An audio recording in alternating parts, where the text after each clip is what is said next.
Thank you. Thank you so much for those kind words. I'm really honored. Vicki sends her best.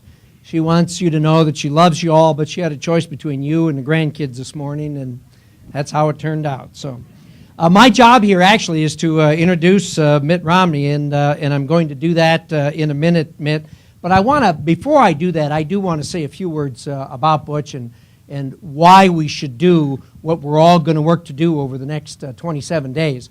And frankly, Frank Vandersloot said a lot of things a whole lot better than I could, but I'd like to put this in a little bit of a perspective for you. You know, what we're doing is we're hiring a chief executive officer for the state of Idaho for the next 4 years. Now, what is the state of Idaho? As much as anything, this is a business. It's a $3 billion a year business that handles some of the most sensitive and some of the most important parts of our life, like the education community of this state. Who do we have running for this? We've got a man who spent his entire life in public service, and also a man who's had 4 years of experience operating this state in some of the toughest environments this state has seen since the Great Depression. Who do we have on the other side of this? You got a man who has never done anything in his life. Now, just think about this. If you are sitting on the board of directors and you got an opening for a CEO. A guy comes in and says, look, I've done this. I've been a CEO. I've been successful. I've been through tough times. How about you? What have you done? Well, you know, I've never been a CEO. Well, have you ever been in mid-management? No, never been in mid-management. Ever been in low management? No, never been in low management. Well, what are we doing here? Well, you know, I'd like to do this, and I think I could do this. I'd like to give it a try. Who would hire that guy under those circumstances? That is the dumbest thing I ever heard. If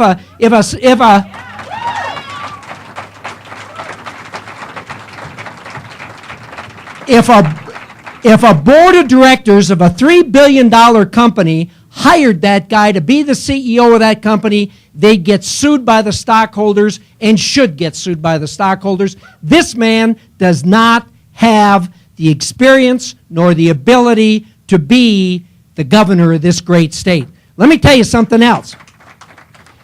If you take his resume and you set it next to the chief executive of the United States right now, there's not a whole lot of difference.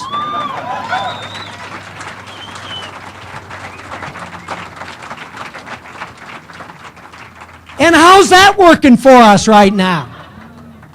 Well, I got the media here, and I'm sure glad you guys showed up, because I got a challenge for you. If a Republican was doing what this guy's doing, you would take his hide off. And we need to hear from you.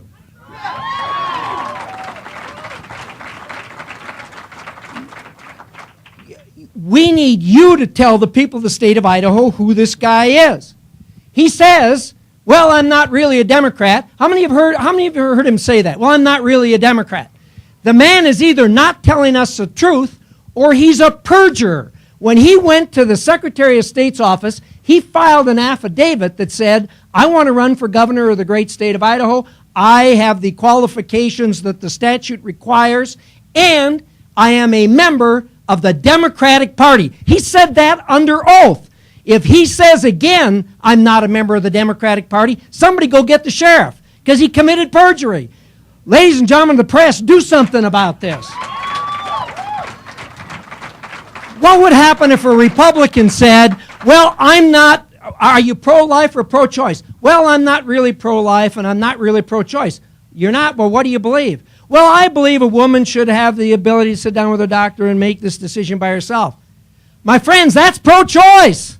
He can't have it both ways. What about the sanctity of marriage? He does the exact same thing on the sanctity of marriage. He refuses to take a position. Ladies and gentlemen of the press, do something about this. Education. What is the highest priority this state has? What is the highest priority the Republican Party has? And that is to educate our children. We spend 2/3 of every dollar in this state on education. It's the Republican Party that has fixed the state budget so that we spend 2/3 on education. It's the Republican Party that has it as its highest priority. We do the best we can with the means that we have available. This guy is running ads that says, I'm going to spend more money on education. And by the way, I'm not going to raise your taxes. what in the world is going on here? Guys, you got to do something about this. You can't let him get away with making statements like that. He's going to raise taxes. He ought to at least be honest and look in the camera and say that he's going to raise taxes. Well, I'll finish up here. This is not a popularity contest. This is not somebody that we're all getting together to elect a president of the senior class or something. We're talking about something that is the most important election in the state of Idaho. All our elections are important. All these people that are here running, they need our support and should get our support. But the head of this party needs the loyalty, the devotion, and the hard work of every single one of us to do this. You've heard me say this before. It's really easy to govern when times are good. This man has governed in some of the toughest times this state has seen in the memory of people who are living today. This is the right man at the right time doing the right job. Governor Otter needs to be reelected.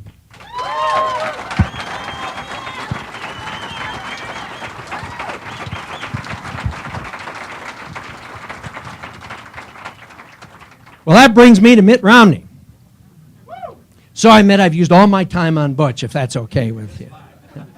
Mitt and Ann and Vicki and I got to be friends when I was governor, and I was honored to be his chairman here when he was running for president. In fact, we went to Iowa and caucused in Iowa, and in any event, Mitt, there are a lot of rumors about what's going to happen, but there is a possibility that someday I'm going to be able to stand up here and say, Mr. President, welcome back to the state of Idaho.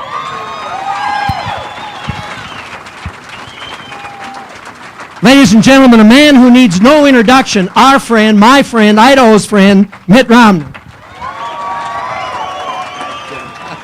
Beautiful job. What a job.